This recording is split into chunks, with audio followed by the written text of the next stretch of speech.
Everyone dreams, at least every 90 minutes while you're asleep, according to recent studies. Most of these dreams are never remembered, but recurring dreams are different.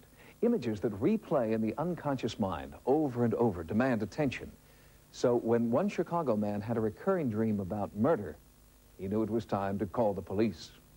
In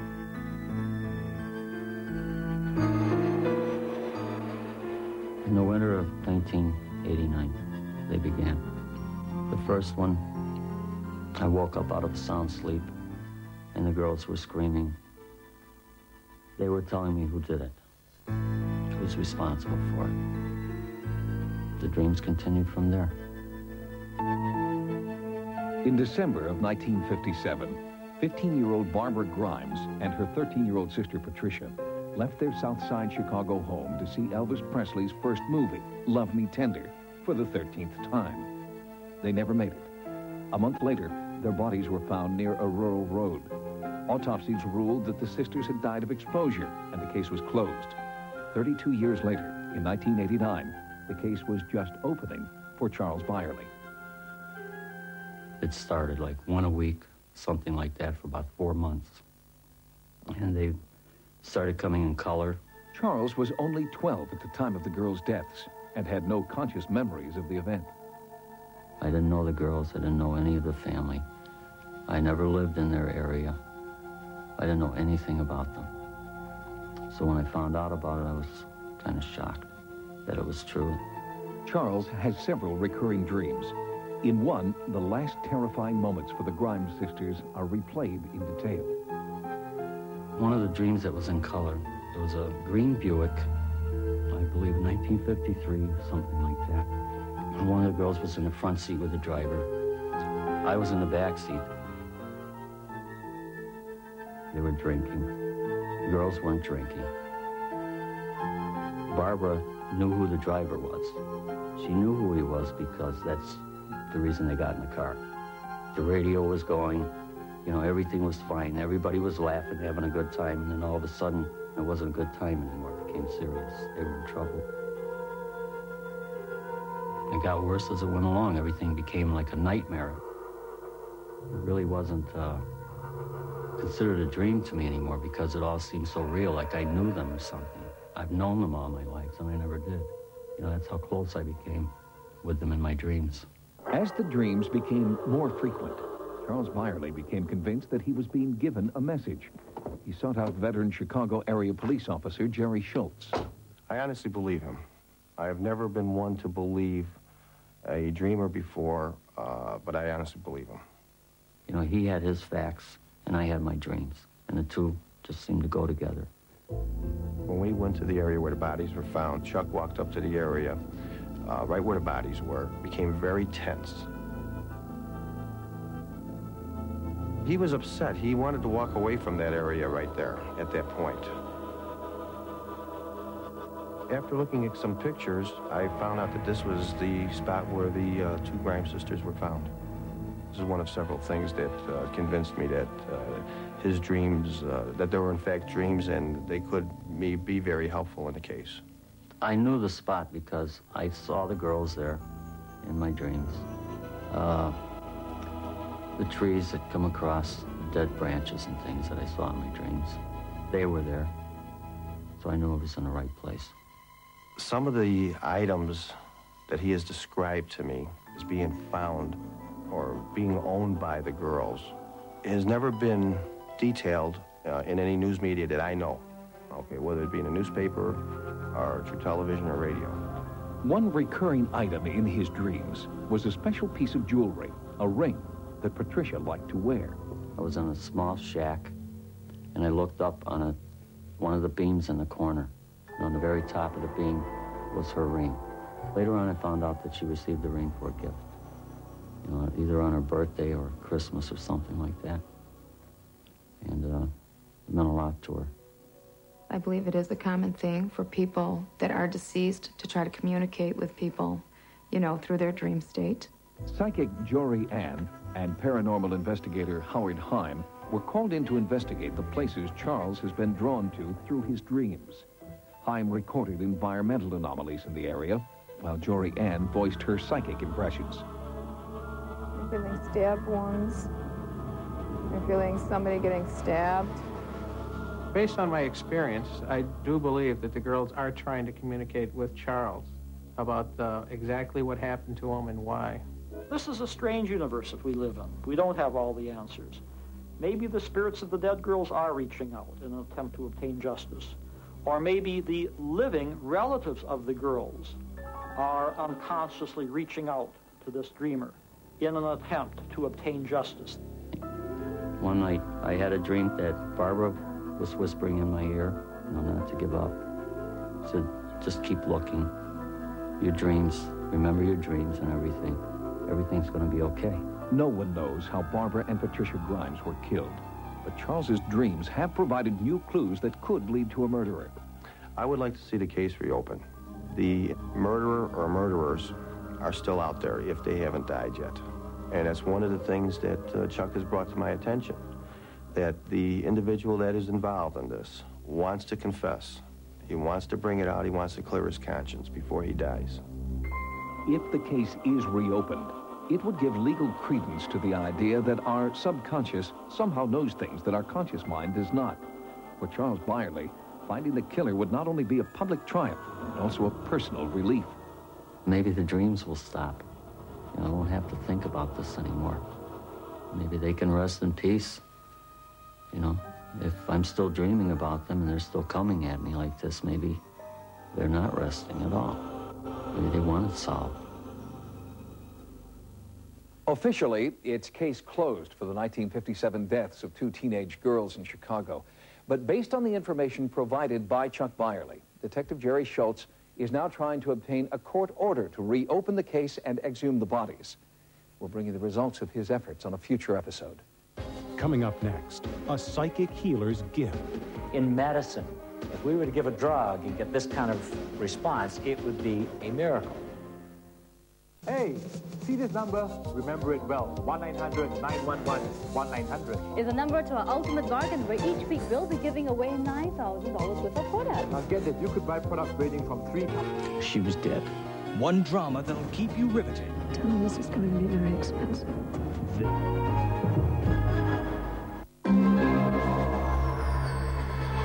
Psychic, or spiritual healing, is the oldest of all medical practices.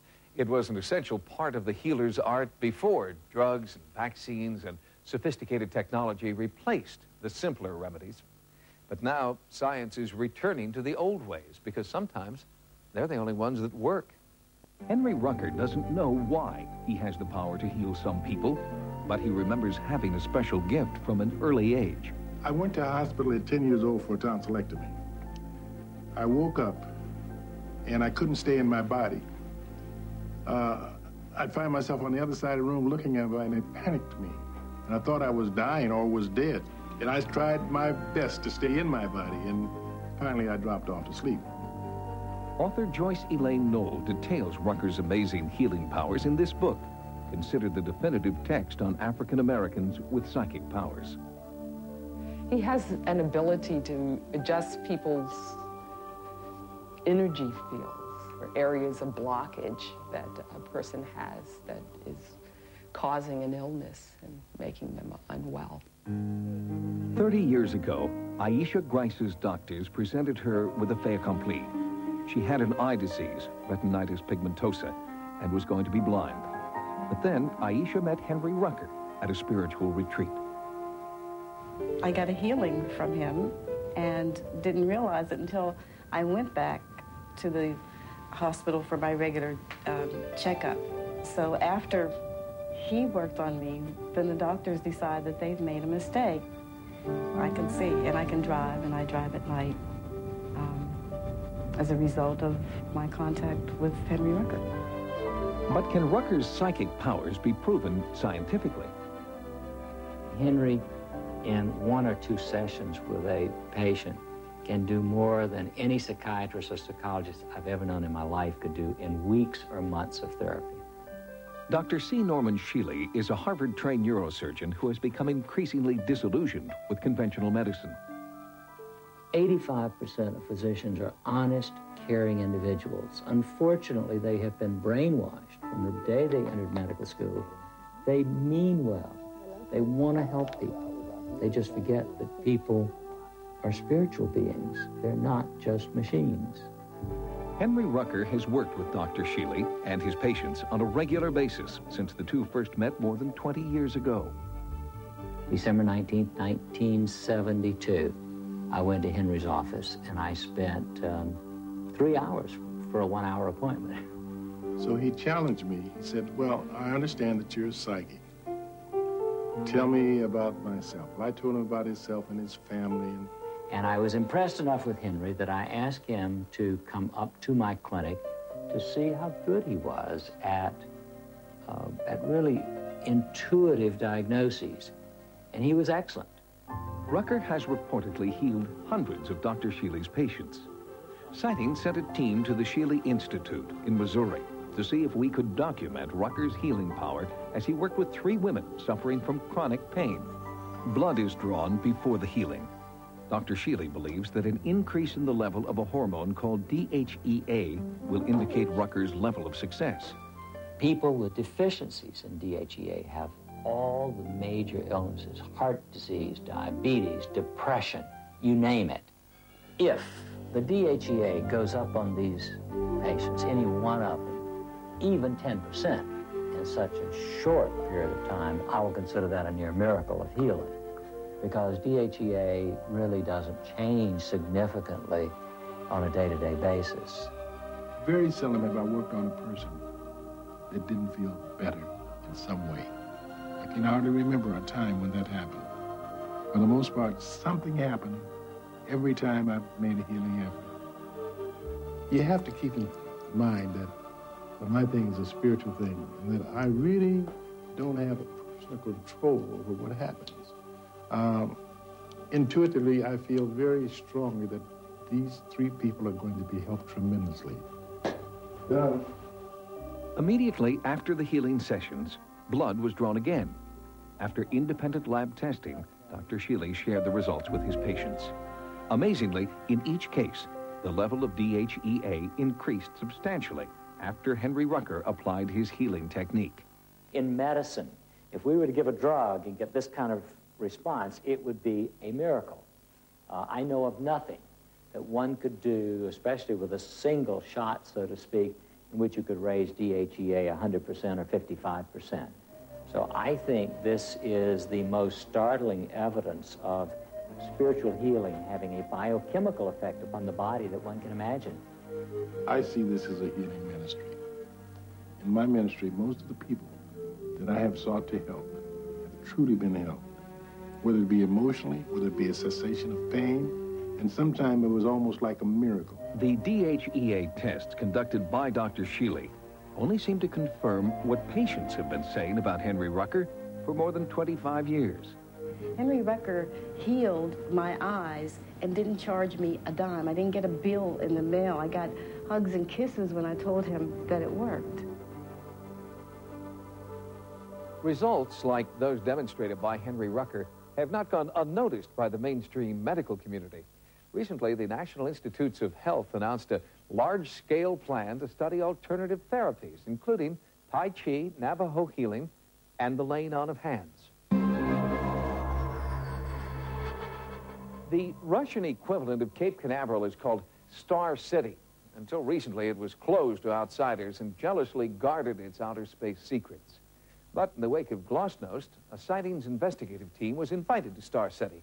And when we got there, the first cosmonaut we spoke with told us that he had just had an encounter with a UFO. Sightings went to investigate cosmonaut sightings of UFOs, sightings similar to those reported by American astronauts, but dismissed by American scientists. A lot of things we see on the pictures from space are things we're used to seeing here in the control center down here in Houston. They're ordinary events that surround the spaceship, pieces coming off, water dumps, pieces of ice, insulation. There's little pieces 10, maybe 20 feet away from the camera. But within the Soviet space program, cosmonauts insist that they have seen more than just floating scraps of space junk. I think that we are not alone in the universe. I believe that someone or something of extraterrestrial origin has visited Earth. In April of 1979, cosmonaut Viktor Afanasyev lifted off from Star City to dock with the Soviet Soyuz 6 space station. But while en route, something strange happened. Cosmonaut Afanasyev saw an unidentified object turn toward his craft and begin tailing it through space. It followed us during half of our orbit. We observed it on the light side, and when we entered the shadow side, it disappeared completely. It was an engineering structure made from some type of metal, approximately 40 meters long with inner holes. The object was narrow here and wider here, and inside there were openings. Some places had projections like small wings. The object stayed very close to us. We photographed it, and our photos showed it to be 23 to 28 meters away. In addition to photographing the UFO, Afanasyev continually reported back to Mission Control about the craft's size, its shape, and position. When the cosmonaut returned to Earth, he was debriefed, told never to reveal what he knew, and had his cameras and film confiscated. Those photos and his voice transmissions from space have never been released. It is only now, with the collapse of the Soviet Union, that Afanasyev feels he can safely tell his story. It is still classified as a UFO because we have yet to identify the object. Spaceflight itself broadens your horizons to the point which you kind of open up to possibilities. Dr. Story Musgrave is a veteran of 5 American shuttle missions who has seen and photographed several unidentified flying objects in space. Dr. Musgrave does not believe they are craft from another planet. On 2 of my missions, and I still don't have an answer, I have seen a snake out there, 6, 7, 8 feet long. It is rubbery because it has internal waves in it, and it follows you for a rather long period of time. The more you fly in space, the more you see an incredible amount of things out there, and that sort of brings to you really a certainty that other living creatures are out there. Some incredibly primitive, more primitive, some just proteins coming together, amino acids, and some just single cellular organisms, and other civilizations have been around for 1 million years that are doing unimaginable kinds of things. Cosmonaut Afanasyev believes that the UFO he sighted and photographed in 1979 was evidence of just this kind of distant, superintelligent civilization. Does the United States have similar evidence that they're also hiding? No, I'm sure they would divulge it. That's what NASA's all about. It's about the search for extraterrestrial intelligence. I can see no reason that that would be classified in any way. And I wouldn't let it be. I'm an astronaut. I fly in space. I have 5 flights. The second I see some, I'm going to tell somebody. Until next time, remember, no mystery is closed to an open mind. For Sightings, I'm Tim White.